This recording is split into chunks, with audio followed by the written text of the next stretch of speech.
Ano pa ba itong balita? Ito, grabe. Ang nangyayari ngayon sa Amerika.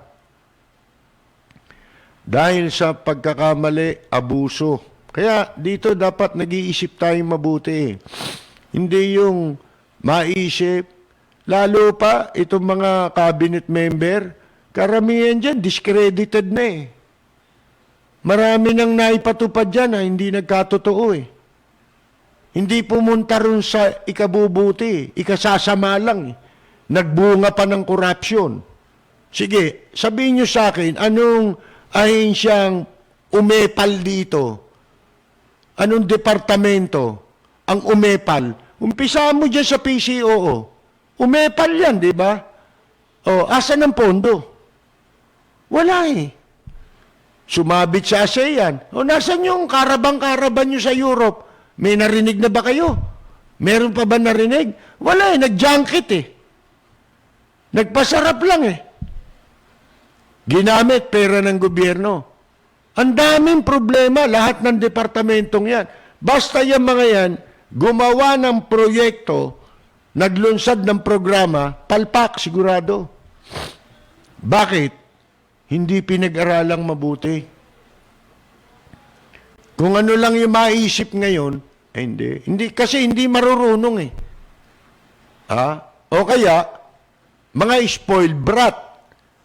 Hindi baling maubos ang pera ng gobyerno, wala namang kakaso sa kanila eh. Bakit? Siyempre, yung nakaupo sa ombudsman, magkakaso ba yun? Sino ba naglagay sa kanya dyan? Di ba? Yung sinasabi natin. Huwag na tayong maglokohan. Ito lang, Meralco, example. Yung Meralco, Hindi ba, hindi na nila itutuloy? O, hindi na muna sila mangungulekta raw ngayon? Bakit? Mag-i-issue sila raw ng panibagong billing. Kasi, yun lang napag-usapan sa ERC, humingi sila ng paumanhin. Dahil sa ang daming nagre-reklamong, ako isa na. Hanggang ngayon, hindi ko binabayaran. 52,000 ang sinisingil sa akin.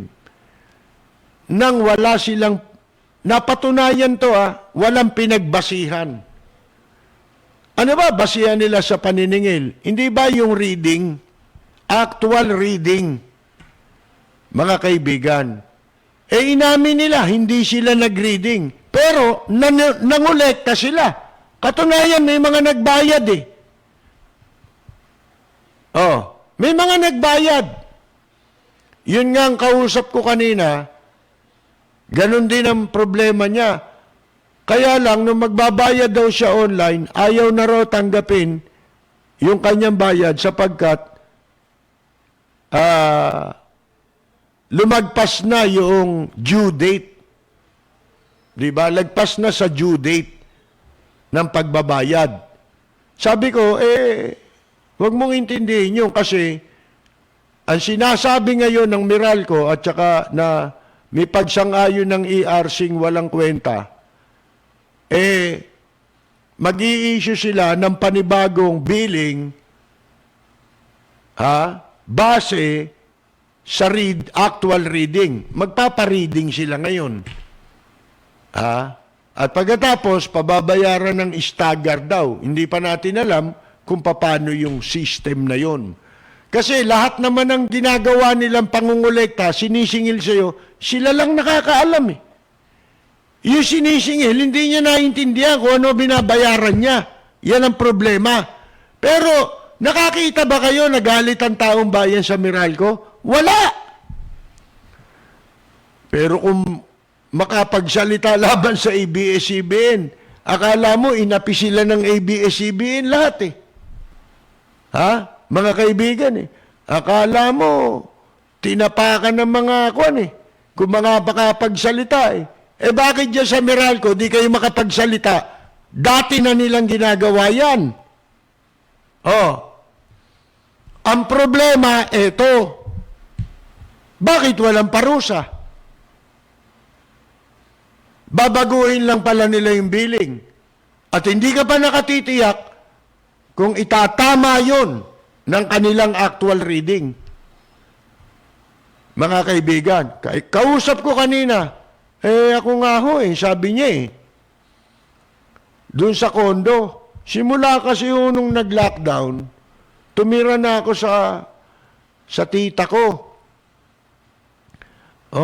Di naiwan ho yung kondo na walang nakatira kasi ako lang naman ho nakatira doon.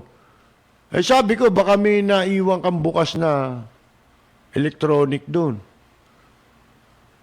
Hindi ho Yung, naiwan ko ho doon na bukas, yung refrigerator. Kasi, sabi ko, saan nila kinuha yung billing? Magkano ba binabayad mo ron? Ang billing ko, kapareho din yung sinisingil nila ngayon. Hindi ko naman binubuksan yung aking rep at saka yung aircon, hindi ko naman ginagamit ngayon. Yun din yung amount na sinisingil sa kanila. Kako, sigurado, ang pinagbasihan ng pagsingil sa'yo, yung dati mong billing. Itong mga hayop na ito, inaalam nila kung ang capacity siguro ng tao, kung paano makababayad. Pagka nakita nilang nakababayad na, lalo na kung ang dynamics ng ng konsumo mo sa kuryente, merong bumababa, merong tumataas. Ako, ganun ang billing ko mga kaibigan may panahong mababa, kasi, may panahong mataas. Yun, sasamantalahin ka ng mga hayop na yan. Nagtataka ako sa publiko walang nagrereklamo sa Meralco. Bunga nga lang. Hindi ba kung meron talagang dapat kayong kuyugin? Hindi yung ABS-CBN, walang kasalanan sa inyo yan. Kung ano mang kasalanan nila, crime against person, at yung mga nagkaroon ng kasalanan sila, yun lang ang pwede magreklamo, hindi kayo. At yung mga sinasabi ninyo, ulitin ko, walang kinalaman sa prangkisa. Kung meron kayong sasabihin laban doon, kasi ang pinag-uusapan dyan, dapat bang bigyan o hindi? Kung hindi dapat bigyan, bakit? Ng prangkisa. Dapat, ang sasabihin mo, ang iyong magiging opinion, ay nakabase doon sa panuntunan, sa regulasyon, sa paggagawad ng prangkisa. Hindi base sa iba. Yun yung sinasabi ko. Halimbawa, may kaso ka sa korte. Ang kaso mo, halimbawa, ay kidnapping. Pwede ka bang litisin? Lilitisin ka ngayon ng korte sa kasong kidnapping. Pwede ka bang litisin ng korte sa iba pang kaso? Halimbawa, pagnanakaw. Ibo-brought up mo ron during the hearing. Nagnakaw. Pwede ba yun? Hindi pwede yun. Baliwala yun. Baka magalit pa yung judge kung matino ang judge. Diba? Ako magagalit Bakit mo isasangkot yan? Hindi naman yan yung pinag-uusapan dito sa korting ito. Hindi yan ang issue dito. Kasong nakahain dito. Ang re-resolbahin dito, kaso tungkol sa kidnapping, hindi sa pagnanakaw. Maliban na, kung sama-samang kasong sinampa sa iyo yun, sinampahan ka ng kidnapping, may robbery ka pa, pwede yun. Pero kung ang nakasampa lang sa yung kaso, isa, hindi mo pwedeng isingit yung iba ron. Lapid at sa mga listeners ngayon, binabati ko ang inyong programang Lapid Fire sa matapang at makatotohanang pagbabalita. Lagi po nating pakinggan ang programang Lapid Fire ni Ka-Persil Lapid. Ito po ang inyong katrupa at kaibigan, May Pacquiao. Maraming salamat po. balita, impormasyon at mga isyong may kinalaman sa bayan.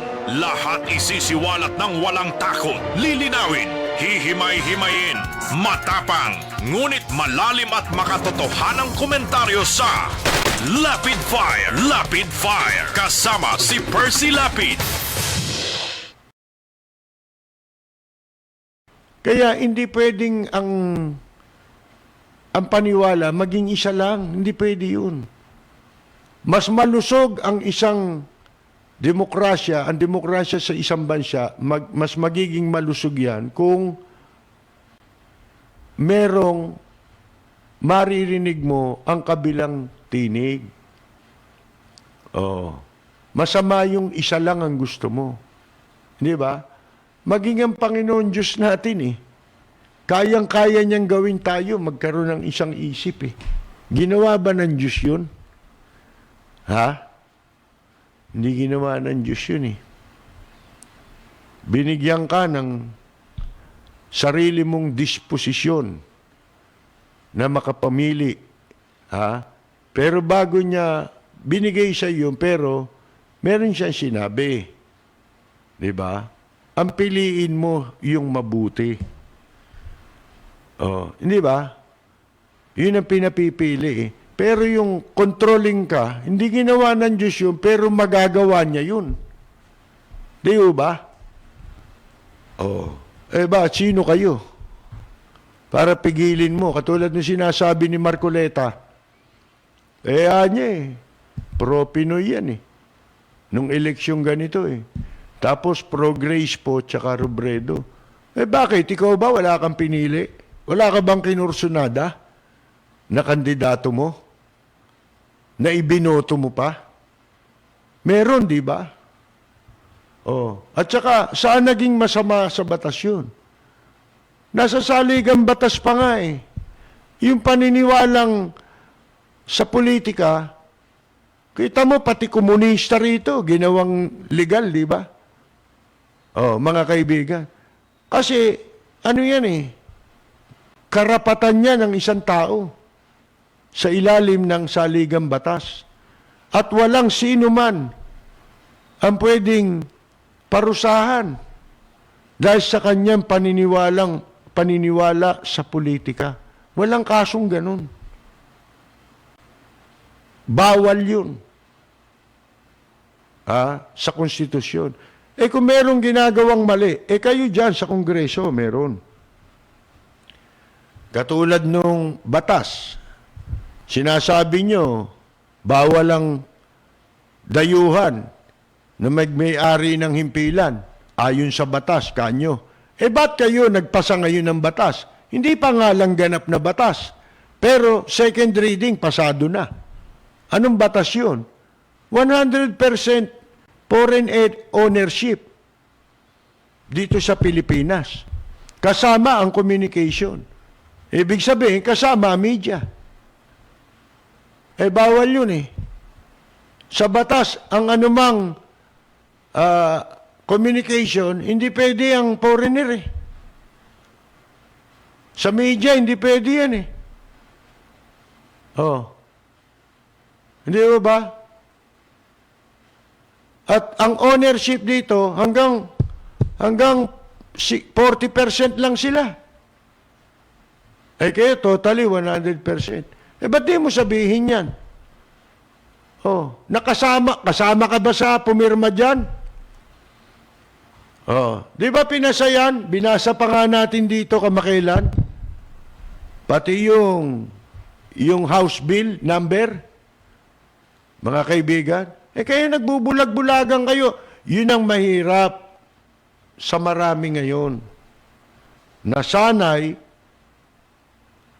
marami magaling, may magaling. Pero, pag-aralan mo, halimbawa, kamukha si Enrile, magaling si Enrile. Pero yung galing niya, lalo sa panahon ngayon, lahat ng galing ngayon ginagamit for personal. Lahat ng issue ngayon gagamitin for personal. Patulad sa ABS-CBN, kung walang maipakita na violation sa prangkisa, sabi ng congressman? Binotohan niya, ang gusto kasi niya, si Noynoy. Suportado niya. wala naman yung kinalaman dun eh. Oh, yun namang isang congressman, party list lang kayo, makaasta kayo, kala mo kasi palibasa, nabili nyo lang yung pwesto nyo eh. Oh, mga kaibigan, ano sabi ni isa? Kaibigan ko kasi niya eh. Binanatan dyan eh. Ha? Pinaratangan niya dyan eh. Sa istasyon na yan eh. Kaibigan niya raw. Kasi yung kaibigan niya sinasabi, napaka ma-impluensya ngayon. Anak ng presidente. Mga kaibigan eh. Ba't di siya magsisip-sip? Nasaktan daw siya. Bueno, kung nasaktan ka. Bakit? Lahat ba nasaktan? Oh, at yung ba yung sinasabi mo ba naaayon ba yun o labag ba yun sa mga sinasabi ng batas sa prangkisa? Wala eh. Kinakasangkapan yung issue ng prangkisa para maiparating dun sa mga tao na pinagsisipsipan nila na sila'y tapat, nagpapakita ng katapatan doon sa gusto nilang pagsipsipan. Yan ngayon. Halimbawa, si Enrile, hindi namang politiko ngayon, hindi namang nakapwesto ngayon si Enrile. Sumabat, di ba? Si Enrile ho, tandaan ninyo, politiko yan. Wala siya magiging malayang opinyon eh. Di ba? Mabuti sana kung pag-unawa sa, alimbawa, international law. Yan. Ano ang stand? Ninyo dyan sa, sa West Philippine Sea, nagbigay ba siya ng opinion niya dyan? Hindi. Mga kaibigan. Bakit? Ba't di siya nagbibigay?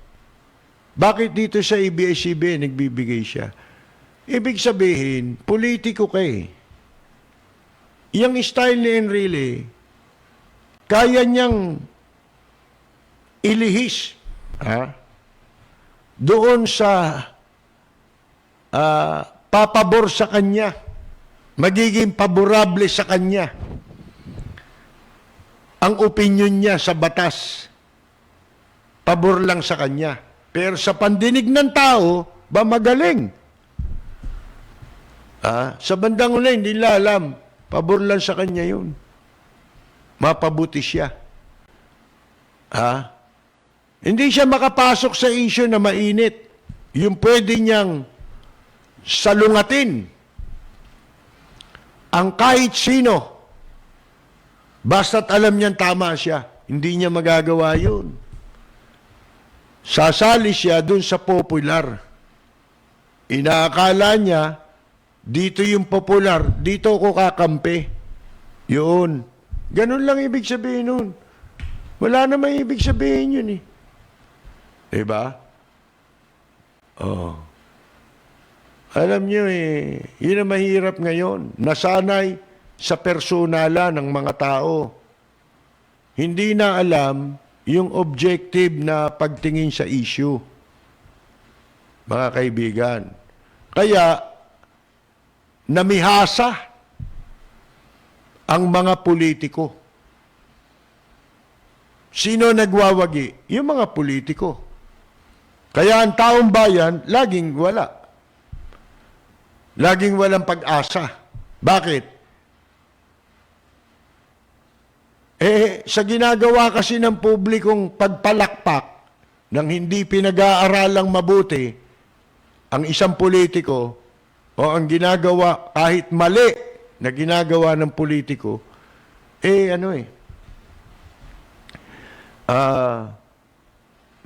nagiging abusado. Ginagawa nating abusado ang mga mapagsamantala sa kapangyarihan. Mga kaibigan. Pero kung ang publiko tumitingin sa issue, hindi mangyayari yan. Katulad natin, di ba, may mga nagsasabi, dati binabanata mo si Isko eh. Bakit nung pinupuri mo? Kasi yun, namiyasa sila. Akala nila, nagkaroon sila ng maling kaisipan. Akala nila yung nakikita nila sa social media, yun ang tama. Ano yun? Pag galit ka sa isang tao, galit ka. Ha? Dapat habang buhay kang galit dyan. Oh. Kahit walang ginawang masama yan. Pagka nakita mo, wala na yung mga troll, mga walang hiya yan eh, di ba? Mga hayop yan eh. Oh. Yung mga taong walang ginawang masama, di ba? Tulad si Robredo, wala namang ginawang masama. Wala naman sinasabing ginawa si Robredo. Minsan nga yung sinasabi nila, sinabi raw ni Robredo, hindi naman sinabi. Yung mali siya, di ba? Eto, kita mo itong mga hinduropot na bagay, yung iba, loyalist pa eh. Marcos loyalist pa eh. Nabulag dito kay Kabayon Tamulmul, di ba? Kalain ninyo yan. Oh. Mga kaibigan, pati yun na paniwala niya nung una. Pero palagay ko ngayon eh, magsisisi yan eh. Tinatakwil na nga eh. Hindi na nga, sinabi na nga ni Bongbong, sinabi na nga ni Imelda eh. Si Imelda pa nga nagpa-imbestiga, may sulat pa nga eh. Ayaw pa rin maniwala na ako si Bongbong, ginagamit lang ang pangalan namin yan. Hindi totoo yan. Ayaw pa rin maniwala. Yun namang mga iba, gusto nang sumikat. Ginagamit ngayon itong isyong ito, nakikisakay sa amin.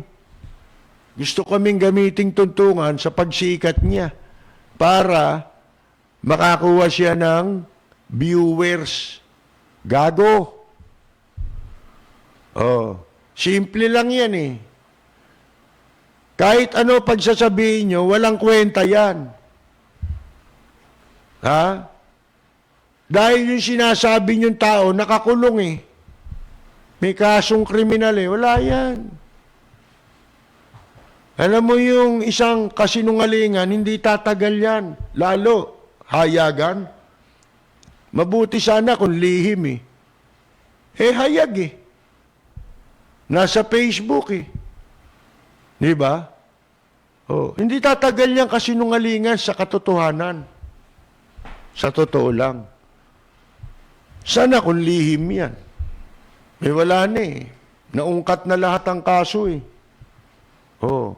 Ang pinakamaganda lang ninyo magagawa talaga dyan, baliwala yung sinasabi nyo. Mas maniniwala pa tao sa inyo kung kayo pupunta sa NBI at doon nyo sasabihin ng tahasan. Ha? Oh, nagpunta ako rito. Yan, ganyan ang salita, di ba? Ganyan kayo magsalita sa Facebook eh. Nagpunta ako rito. O bakit? Para sabihin na ginigipit nyo yan. Pinupolitika nyo yan. Ba't mo nasabi? Namimigay yan eh. Ngayon eh, si Tamulmul na yata nangingi ng bigas tsaka ng kalabasa eh. Wala pa nagbibigay sa kanya eh. O ba't di nyo mapadala ng bigas? Diba? Kahit 1 kilo man lang. Padala nyo naman. O, wala na maisagot eh. Ang sinasagot na lang daw ni Marcos doon eh. Alam ko may ganun eh. Yun ang gagamitin nilang depensa na dyan eh. Ha? May tililing. O, wala akong alam eh. Basta ako, hanggang 17 anyos eh. Nagtataka lang ako eh. Ako'y Norman Mangusin eh. Nanay ko, pinalitan. Yung palat. Ewan ko, kung totoo yun, sinasabi, tinakwil na raw pala ng magulang yan. Alam nyo kung gusto mong humanap ng walang hiyang tao, saan ka makakatagpo? Pinakamadali. Punta kang kasino. Taga saan ba yan? Ha? Yan ang nagsadlak sa kanya sa lahat ng ginawa niyang katarantaduhan. Matututunan mo ba yan kung wala kang bisyo? Di ba? nagkabisyo eh. Hindi kaya. Oo. Ano gagawin mo? Manloloko ka. Di ba? Lahat ng kagaguhan, gagawin mo.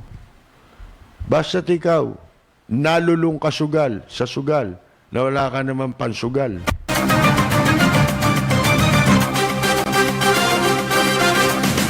Yun eh. Si Lapid at sa mga listeners ngayon, binabati ko ang inyong programang Lapid Fire sa matapang at makatotohanang pagbabalita. Lagi po nating pakinggan ang programang Lapid Fire ni Kapersil Lapid. Ito po ang inyong katrupa at kaibigan, May Pacquiao. Maraming salamat po. Balita, impormasyon at mga isyong may kinalaman sa bayan. Lahat isisiwalat ng walang takot, lilinawin, hihimay-himayin, matapang, ngunit malalim at makatotohanang komentaryo sa Lapid Fire. Lapid Fire, kasama si Percy Lapid. Ito, ang dami palang ano nito. Ang dami palang laman nito. Oh. Sipin mo dati, sandali lang. Si R.A. Bautista ay nanonood po from Singapore. Ha? Oh. Si nagahang eh. Si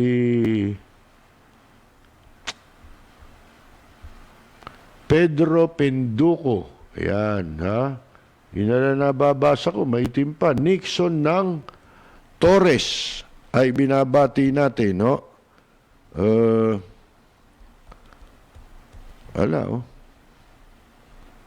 Ayan. Pagka yan ay aking kinuan ni Reset, wala na yung mga yung mga comments, ha? Si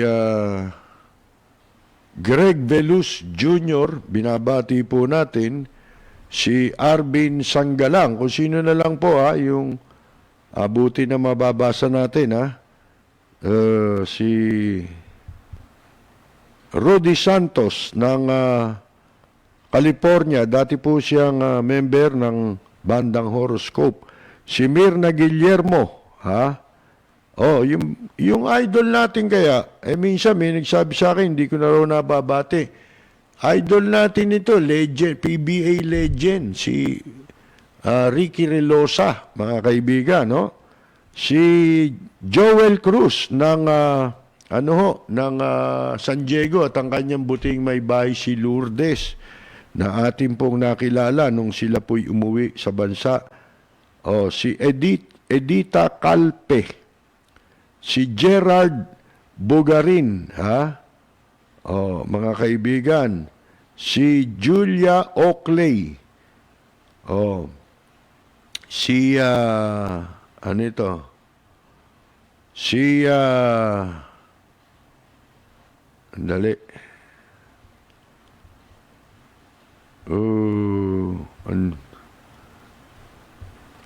Andali, Si Gabriel Ramos. Gabriel Ramos ba yun? Mga kaibigan. At binabati natin 30th birthday daw ni Gail Ramos, ICU nurse sa wala. ICU nurse nasa ano raw ito? Di frontliner ito, mga kaibigan. Nurse sa Gloucestershire Hospital sa United Kingdom. Birthday po ng frontliner na si Gail Ramos, na nurse doon po sa United Kingdom. Pinababati ng kanyang ama at dahil birthday niya, narito ang ating pagbati. Para sa nagdiriwang ng kanilang karawan, happy birthday, ang bati ko, ang bati namin sa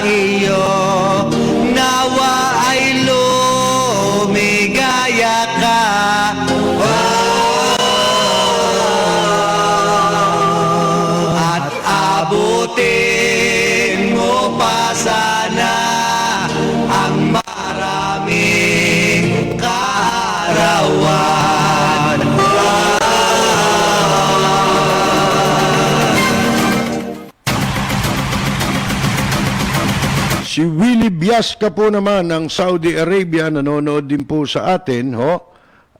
Si Reginald Santos. Tama ba yung apelyido? Binabati rin po natin. Thank you, Subscriber ba natin? Dumadami. Wala naman yatang ibig sabihin yun, kung tutusin mo, dapat marami nagsusubscribe sa atin. Ewan ko, baka nangihinayang sila, hindi man sila magbabayad, di ba? Si Rogel Angie Matanggihan. Kasi hindi ko na iniintindihan yung ganyan-ganyan. Bahala sila, mga kaibigan. Si Nestor Estrella na ating pong kaibigan, veteranong musisya, nasa ano po yan, Taiwan, doon nakabase yan. Si Bunso Olmi, si Rodante Gutierrez, binabati po natin sa Imus, Cavite. Si Robert Lakian, ay nakikinig po from Oslo, Norway. Ito, matagal na ito, di ba si Robert Lakian? Kamag-anak pa nga nito yung yung mataas na opisyal nung kay Erap na binanatan si Erap, gumawa ng libro, di ba? Binulgar siya. Si Alvin Samson ng Camarin, Caloocan, binabati po natin, at si Roxanne, at Chard ng Camarin, Caloocan. Si Sieng Triumfo, nanonood din po, Si, sino pa ba? Ito, pwede na ba? Wala, Hindi gumagalaw. Pag gumalaw naman, may lumalabas. Yun, PhilAm, PhilAm, XPBA, Ray Lazaro, always watching from Miami, Florida. PBA player din ito. Mga kaibigan. Ray Lazaro. Kumusta po kayo? Mga idol yan, sa basketball. Si Kamaita Basilio. Nga pala, binabati natin. Binabati rin po natin si Ginoong Rodolfo Lakian. Isa pong retired PCINP. Na nakabase na po sa Ontario, Canada. Yan po'y buting ama ni Robert, Musta po kayo dyan? Si Robert Aquino ng Hong Kong, Si Manuel, binabati natin, Si Chester De Leon, si Dante Pahuriray ng San Pedro, Laguna, Rafael Samontanes ng San Francisco, California. Siyempre, si Noli Jacinto po ay ating pong binabati rin. Madalas sa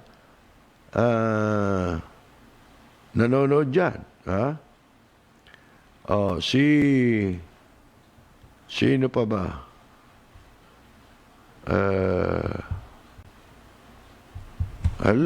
Hindi ko na makita.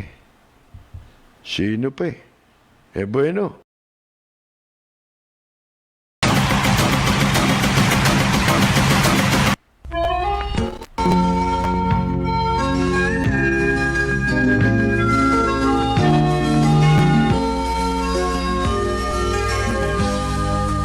Bayan ko ay isa ang inahin.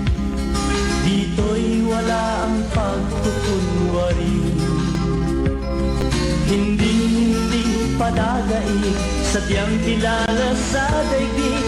May pagkakaisa sa bawat nais. Magandang Yumaga! Leonor Broyones! Ang isang kaibigang nagmamahal sa'yo.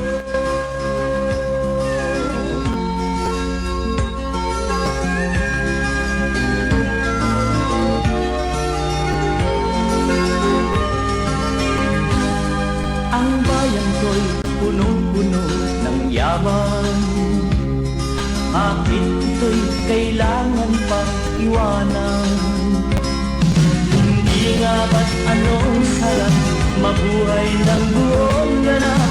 Sa bayan mo, sumapit ng yaong wakas.